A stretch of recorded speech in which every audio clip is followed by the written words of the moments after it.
My wife said, I deserve a real vacation. Booked Paris with my college friends. Don't be clingy.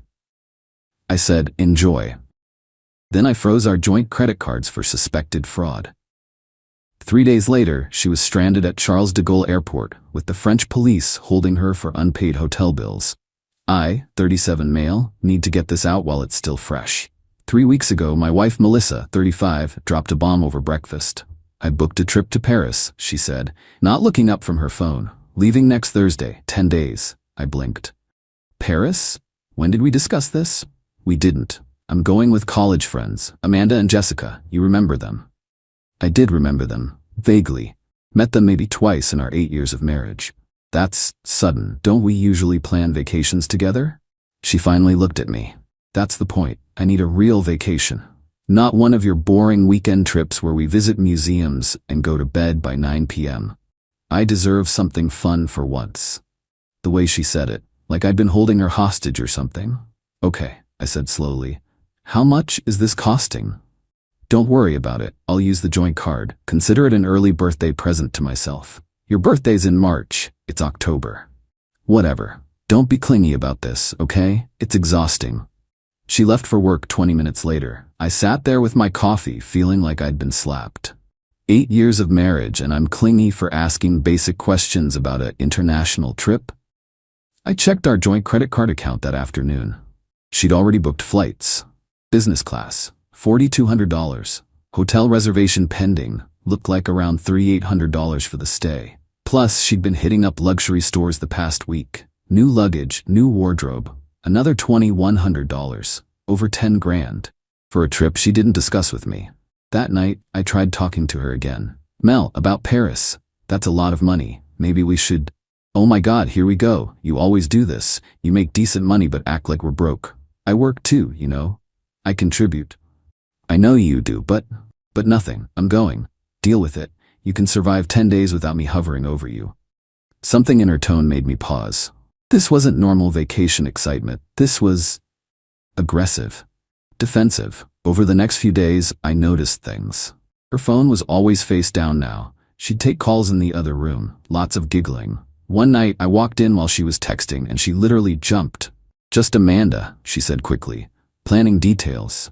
But I'd seen the contact name before she switched screens. Not Amanda. Not Jessica. The name said DK. Thursday morning, she left. I drove her to the airport. She barely kissed me goodbye. Have fun, I said. Oh, I will. That smile. Something was off about it. I went to work, tried to focus. Couldn't. That name. DK. Who the hell was DK? Got home around 6 p.m. Melissa's laptop was still on the kitchen counter. She must have forgotten it. I shouldn't have. I know, but I opened it. Email was still logged in. I searched Paris, found it immediately. Hotel confirmation. Room booked under 2 names. Melissa last name and Derek Kimball. Derek. DK, not Amanda, not Jessica. Some dude named Derek. I went through more emails, found their entire conversation going back 4 months. Started innocent enough. He'd reached out via LinkedIn, said he went to college with her, lived abroad now. Then it escalated. Flirty messages, then explicit ones. Plans to finally meet in person in Paris. 10 days together, no interruptions. My hands were shaking. I screenshot everything, emailed it to myself. Then I called our credit card company. Hi, I need to report suspected fraudulent activity on my account. The representative was helpful, explained that my wife had made several large purchases recently, and I suspected identity theft or unauthorized use. They immediately froze the card pending investigation. Would take 5 to 7 business days to resolve. What happens if she tries to use it? It'll be declined. She'll need to contact us to verify her identity and the charges. Perfect. I didn't sleep that night. Part of me felt guilty. Most of me felt vindicated. Update 1, Saturday afternoon. 2 days into her trip, my phone exploded. 38 calls from Melissa, then texts started flooding in. Melissa, what did you do? My card isn't working. The hotel is threatening to call police. Answer your phone right now. I waited an hour, then called back. Hey, what's up?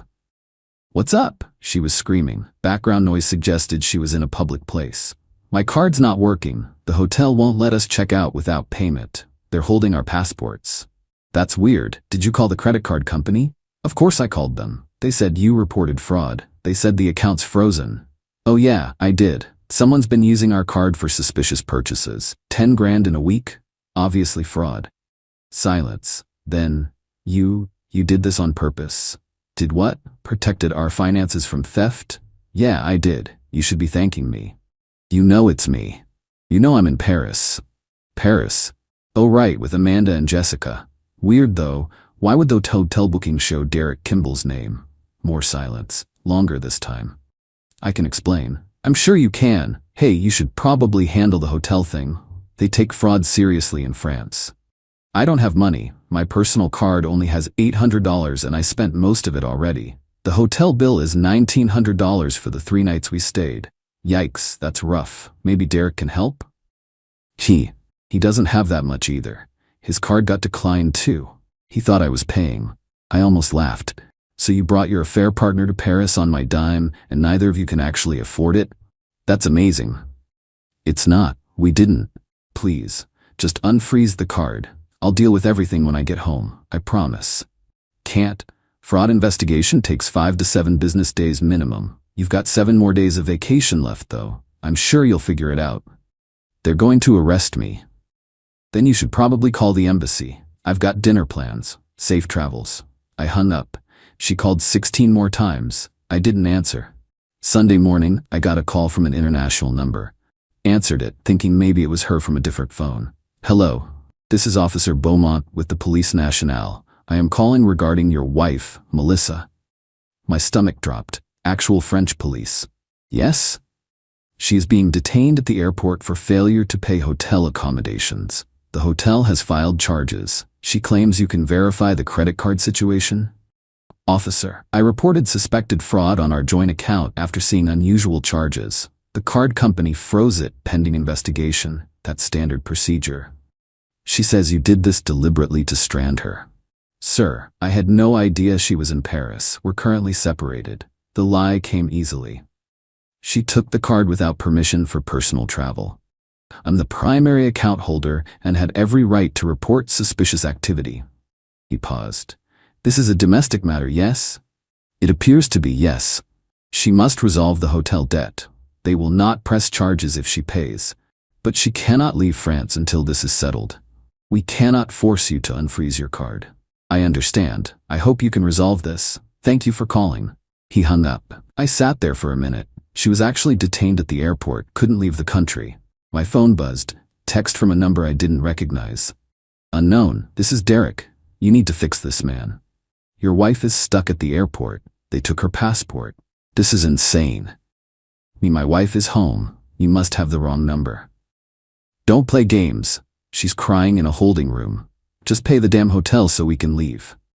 Why don't you pay it? You're the one who planned a romantic Paris getaway with someone else's wife. Unknown. I don't have that kind of money right now. I thought she was handling expenses.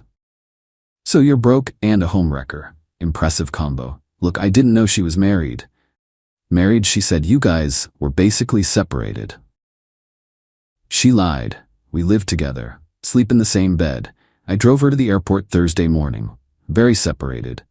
Tell you what. You seem nice. I'll give you some advice. There's a US embassy there. They might help with emergency travel. Or you could call your credit card company and get a cash advance. Or pawn something. Good luck.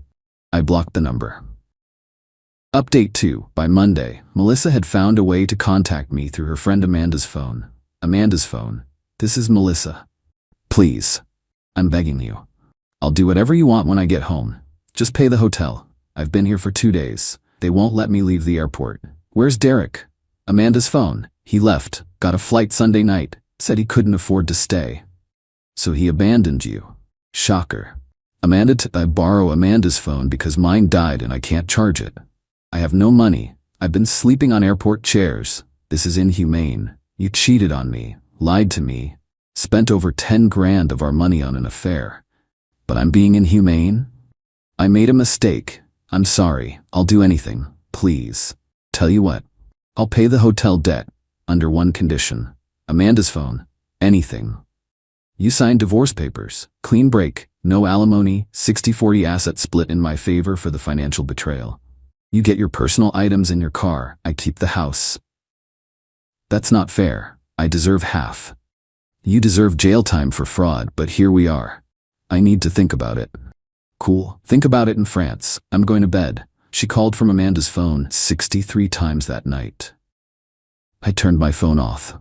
Tuesday morning, I woke up to an email from an attorney.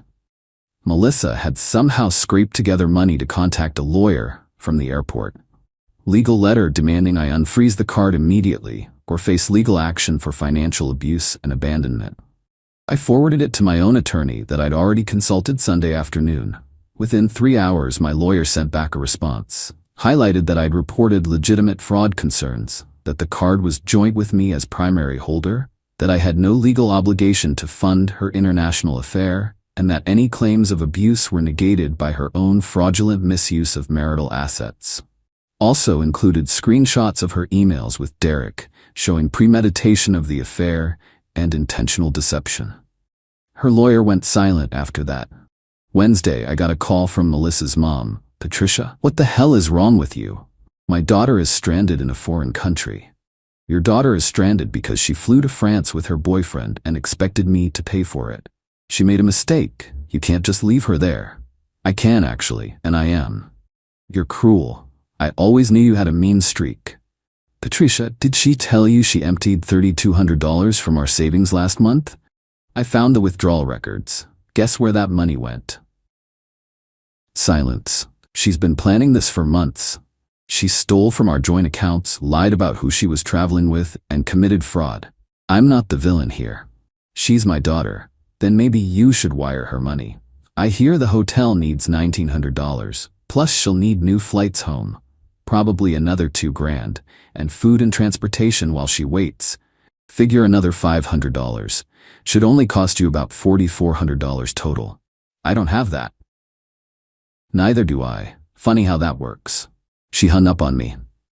Thursday, 6 days into Melissa's trip, I got a call from an airport social services number. A woman named Françoise who worked with stranded travelers. Your wife is in difficult situation, she said in accented English. She has been here 5 days now. This is becoming serious. She needs help. Ma'am, respectfully, this is a personal matter between us. She traveled here to meet another man using money she took from our accounts. I'm not responsible for her poor choices. Legally, no, but morally. Morally, she committed adultery and fraud. I'm divorcing her. She needs to figure this out herself. The hotel may press criminal charges if she does not pay soon. Then she should contact the embassy, her family, or her boyfriend. I can't help her. François sighed. I understand. This is a very sad situation. It is. Have a good day. Friday morning, exactly 1 week into the trip, I got a text from Melissa using someone else's phone. Different number. Unknown. I signed. I'll sign whatever you want. Please just get me home. Me fax the signed paperwork to my lawyer. Once he confirms, I'll pay the hotel and book your return flight. Economy. One way. Unknown. Thank you. I'm sorry. I'm so sorry. You're not sorry you did it. You're sorry you got caught. I paid the hotel debt that afternoon. $1,900 wired directly to their accounts. Booked her a flight for Sunday, cheapest economy seat I could find. $890. Total, $2,790 to get my cheating wife out of France. Still cheaper than funding her 10-day affair vacation. Final update. Melissa landed back Tuesday morning. I wasn't at the airport. She took an Uber to what used to be our house. Her key didn't work. I changed the locks Monday. She knocked. I opened the door, didn't invite her in. She looked terrible. Hair greasy, clothes wrinkled, dark circles under her eyes. 5 days sleeping in an airport will do that. Can I come in? No, your stuff is in the garage. Boxes on the left. Are you serious right now? Dead serious. You signed the papers. My attorney filed them yesterday. You get your personal belongings, your car, and $28,000 from the house equity per the agreement. That's generous considering what you did. I can't believe you're doing this. 8 years of marriage and you throw it away like trash. The audacity made me laugh. Actually laugh. I threw it away? Melissa, you planned a Paris vacation with another man. You spent over 10 grand of our money. You lied for months. You got yourself arrested in France. I didn't throw anything away. You burned it to the ground. It was a mistake. One mistake. Everyone makes mistakes. This wasn't a mistake. Mistakes are accidental. This was 4 months of deliberate planning, lying, stealing, and cheating. You made about 1,000 choices that led to Paris. Each one was intentional.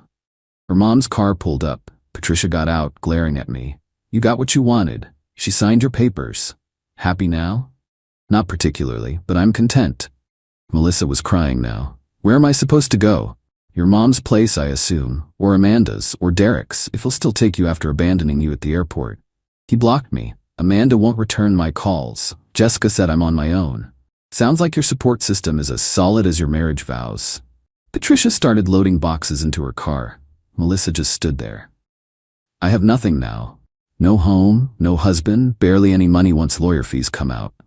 You have your freedom. Wasn't that what you wanted? A real vacation away from boring me? I didn't mean. Yeah, you did. You meant all of it. You just didn't mean to face consequences. They finished loading. Melissa looked at me one more time. I hope you're satisfied. You humiliated me, left me stranded in a foreign country, destroyed our marriage. I didn't destroy our marriage. I discovered you already had. I just made sure you couldn't drag me down with you. She got in her mom's car. They drove away. I closed the door, locked it, and stood in my empty house. Our house. My house now. The divorce finalized 3 weeks later. She tried to fight the agreement, claimed she signed under duress. Judge reviewed the evidence, her emails with Derek, the financial records showing her unauthorized spending, the fraud report, everything. Denied her motion. Agreement stood. She got her $28,000, her car, her personal belongings, and no alimony. I got the house, most of the savings, and my dignity back. Cost me about $790 to get her home from France. Cost her 8 years of marriage, half the house equity, her reputation, and her affair partner, who bailed. The second things got difficult. Last I heard, she's working 2 jobs to afford a studio apartment. Derek moved to another country. Patricia still posts passive-aggressive things on Facebook about cruel men who abandon their wives, but most of our mutual friends unfollowed her after the full story came out. The $28,000 she got from the house equity? Heard through mutual acquaintances that she burned through it in 4 months. New apartment deposit, lawyer fees, credit card debt she'd racked up preparing for Paris. She tried to claim I owed her more, but my lawyer shut that down with the signed agreement. She attempted to refinance her car last month and got denied. Turns out that $3,200 she withdrew from savings before Paris. She'd also maxed out 2 store credit cards I didn't know about. Her credit score tanked. My attorney made sure I wasn't liable for any of her secret debt incurred during the marriage. Some people asked if I felt guilty, if leaving her stranded in France was too far. Here's the thing, I didn't strand her. She stranded herself. I didn't max out credit cards for an affair. She did. I didn't lie for 4 months. She did.